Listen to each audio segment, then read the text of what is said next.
మన రాష్ట్రం సురక్షితంగా ఉంది అంటే కేసీఆర్ గారి నాయకత్వంలో శాంతి భద్రతలు అద్భుతంగా ఉండటం వల్లనే. శాంతి భద్రతలు ఇంత అద్భుతంగా ఉండటానికి కారణం కేసీఆర్ గారు తీసుకున్న అనేకమైన పోలీసు సంస్కరణల వల్ల.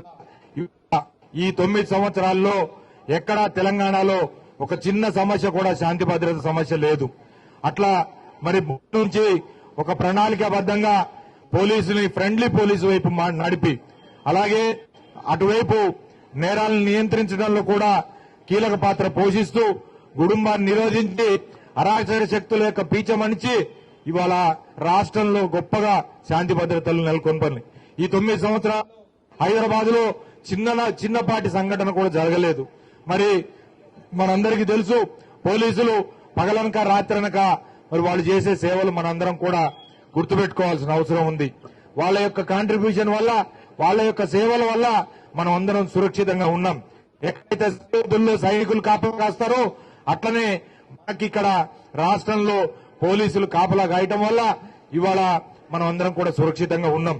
అట్లనే ట్రాఫిక్ విషయంలో కూడా తీసుకుంటే ఖమ్మంలో అనేక చర్యలు తీసుకొని రోడ్లు వైండింగ్ చేసుకొని మనం బ్రహ్మాండంగా మరి కూడళ్లలో సిగ్నల్ పెట్టడం వల్ల ఇవాళ ఖమ్మంని మొత్తాన్ని ఒక పోలీస్ కమిషనరేట్ కి తీసుకొని వచ్చింది.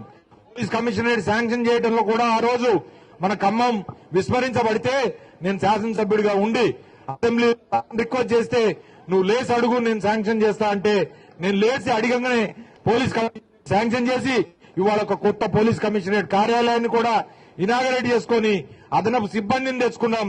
అదనపు ఎక్విప్మెంట్ వచ్చింది. ఇవాళ ఖమ్మం సురక్షితంగా ఉంది. నేను అనేక సార్లు నేను చెప్తా ఉంటా, ఖమ్మంలో వ్యాపారాలు గాని లేదా ఇతర వ్యవస్థలు గాని సురక్షితంగా ఉండాలి అంటే, వాళ్ళు సుఖంగా నిద్రపోవాలి అని అంటే అరాచక శక్తుల పీచం అణచక తప్పదు. అప్పుడప్పుడు కొంతమంది ఎలికూతలు కూస్తూ ఉంటారు. కానీ ప్రజలు సేఫ్ గా ఉండాలి అని అంటే డెఫినెట్ గా ఎవరైతే యాంటీ సోషల్ ఎలిమెంట్స్ ఉంటారో, అరాచక శక్తులు ఉంటారో వాళ్ళకి భయం ఉండాల్సిందే, వాళ్ళని కంట్రోల్ చేయాల్సిందే.